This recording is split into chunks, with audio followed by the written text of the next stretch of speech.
Halo guys, assalamualaikum warahmatullahi wabarakatuh. Apa kabar? Semoga teman-teman dalam keadaan sehat walafiat. Salam buat keluarga teman-teman di rumah. Salam sepak bola. Kenalkan gue Ajay, gue si netizen yang suka membahas bola. Ya, hasil yang sangat mengecewakan didapatkan oleh timnas Indonesia U23 yang berhadapan dengan Laos U23 di pertandingan pembuka dari kualifikasi Piala Asia U23. Hasilnya adalah 0-0. Tidak ada gol yang terjadi sepanjang 90 menit. Hasil ini membawa Indonesia di ujung tanduk. Ya, karena harus menang besar dari Makau dan harus menang dari Korea Selatan kalau ingin lolos. Karena kalau bicara parameter, mungkin kita tidak bisa mengharapkan runner up terbaik, teman-teman. Kita harus mengalahkan Korea Selatan mau tidak mau. Ya, kalau kita ditahan imbang aja dari Korea, berarti kita mungkin bisa cuma dapat 5 poin. Dan 5 poin itu sangat kritis untuk lolos ke babak selanjutnya. Kita butuh 7 poin. Kita harus mengalahkan Korea Selatan, dan melihat mainnya tadi, gua sangat tidak yakin kita bisa menang lawan Korea Selatan.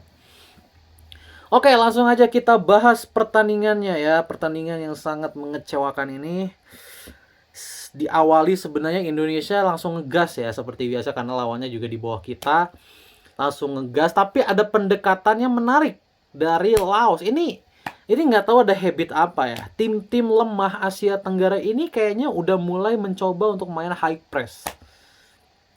Ya, seperti kemarin tuh Brunei apa Kamboja gitu ya, yang kita menang besar banget tuh. Terus Filipina, Kamboja, Brunei, Filipina itu udah berani sekali melakukan high press. Termasuk Laos tadi. Mereka berani sekali untuk menempatkan 3 pemain di depan pemain kita yang sedang pegang bola. Mereka berusaha untuk ngepres. Itu kan sangat beresiko ya bermain seperti itu sebenarnya. Tapi Laos berani melakukan itu, dan sebenarnya 1-2 kali kita bisa tembus. Tapi umpan kick ke final third-nya buruk sekali. Rayhan Hanan mainnya jelek, Arkan Fikri mainnya jelek, apalagi Robbie Darwis. Robbie Darwis bener-bener main di bawah formnya seperti biasa.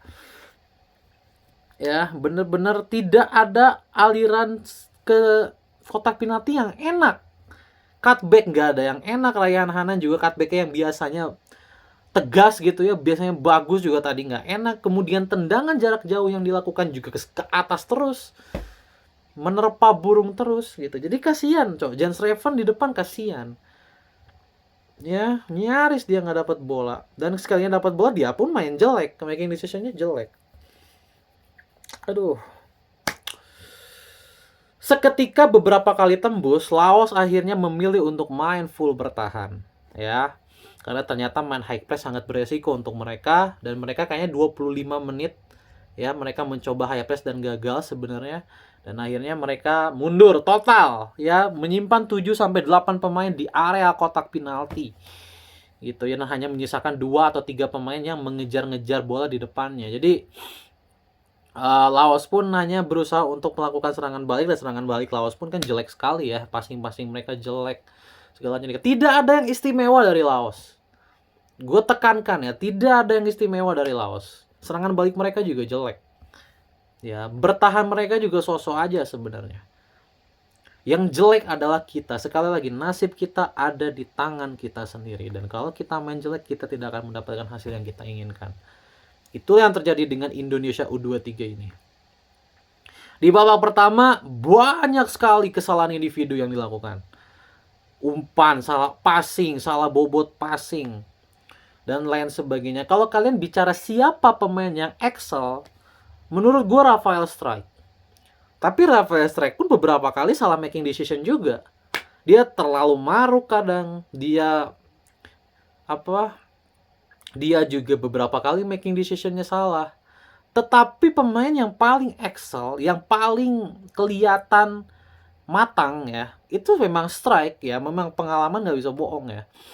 Ketika satu tim ngedown, dia excel sendirian. Dia yang paling excel di tim ini. Dimana dia kontrolnya tenang, cutbacknya tenang gitu ya, dan selalu bisa tegas cutbacknya. Kemudian umpannya juga nggak pernah berlebihan gitu ya. Mainnya juga simple. Meskipun ada beberapa kali maruk gitu ya. Raihan Hanan jauh sekali di bawah formnya. Ya, tapi ya pemain yang menggantikan kan nggak ada juga.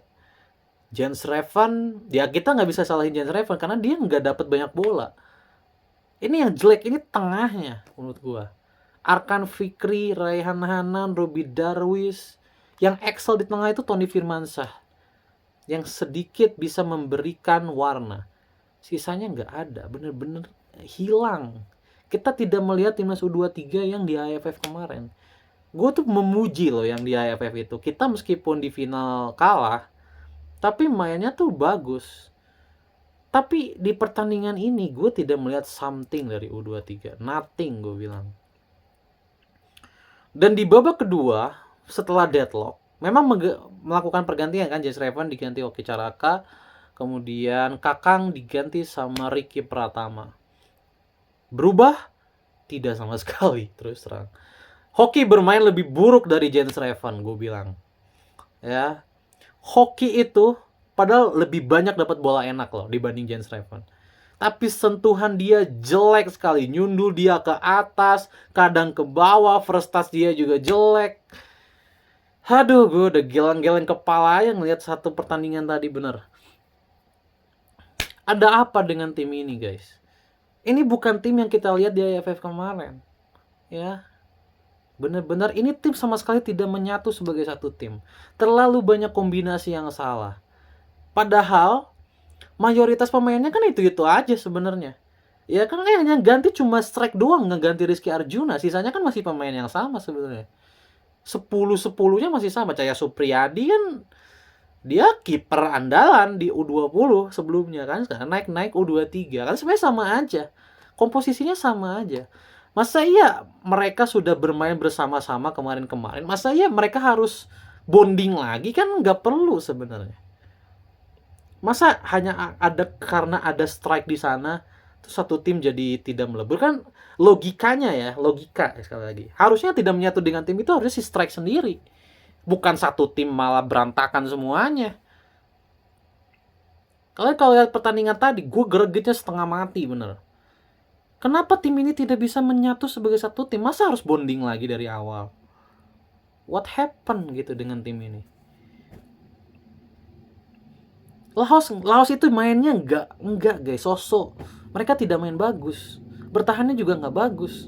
Beberapa kali mereka ngelakuin high press kecolongan juga. Tembus juga. Ya. Karena apa ya? Arkan Fikri kualitas passingnya memang bagus. Ya, Robi Darwis kualitas passingnya bagus. Raihan Hanan kualitas passingnya bagus sehingga selalu bisa melepaskan diri. Tapi keputusannya setelah masuk final itu jelek semuanya. Nggak ada satupun yang on point. Aduh, tendangan on target kita pun, kiper Laos juga tidak terlalu banyak sibuk. Tendangannya tuh terlalu mental ke atas, mental ke sini, mental ke situ. Aduh. Bermain seperti ini lawan Korea kita bubuk 3 gol gue yakin. Ya, kecuali kita lihat lawan Makau ya. Makau itu kan lebih di bawah lagi, di bawah Laos kan. Aduh, ini keterlaluan banget bener. Lawan Laos bisa 0-0 kayak gini, serius. Karena kalau bicara kualitas pemain yang sekarang itu lebih bagus dibanding kualitas pemain yang ada di AFF kemarin. Tapi mainnya lebih bagus AFF kemarin. Jadi gue udah nggak bisa menalar pakai logika apa yang terjadi ya. Yang pasti yang terjadi di lapangan yang gue lihat tadi adalah tim ini tidak menyatu sebagai satu tim. Harus bonding dari awal. Sangat disayangkan. Ya. Gue nggak tahu ya, Vandenberg kemarin kan memang persiapannya memang tipis ya, nggak sampai 1 minggu kan. Tapi itu nggak bisa jadi alasan. Kenapa? Karena tim ini itu udah pernah bermain bersama-sama sebelumnya. Jadi tidak bisa menjadi alasan kalau tim ini kurang bonding, nggak bisa. Kesalahannya, dan juga Vandenberg juga telat melihat situasi ini. Dia baru memasukkan Rahmat Arjuna ya, menggantikan Robi Darwis di menit 88 dan membuat 2 striker di depan. Terlambat menurut gua. Karena pemain itu udah terlanjur ngedrop percaya dirinya. Kan pemain itu kalau terus-terusan melakukan kesalahan, percaya dirinya akan menurun. Dan itu yang terjadi. Menit 75 ke atas, itu kontrol bola udah jelek banget, udah segala-gala jelek. Percaya dirinya udah sangat menurun. Karena terlalu banyak melakukan kesalahan. Gue lihat juga raut muka mereka tuh udah kesal semua. Ya. Berarti pertandingan penentuannya lawan Korea. Kita wajib menang lawan Korea Selatan. Dan ya kalau mainnya seperti ini ya good luck aja ya buat Vandenberg. Tekanan besar buat Vandenberg menurut gue. Seperti yang gue bilang kemarin ya, gue nggak tahu kenapa Marceng Hubner itu nggak dipakai ke U23. Karena untuk gue kualitas U23 yang ini tuh jauh sekali sama U23 sebelumnya. Ya. Tapi ya mungkin mereka memang dibutuhkan di senior, jadi ya we'll see ya. U23 ini akan kemana larinya. Oke. See you buat good luck untuk pertandingan berikutnya.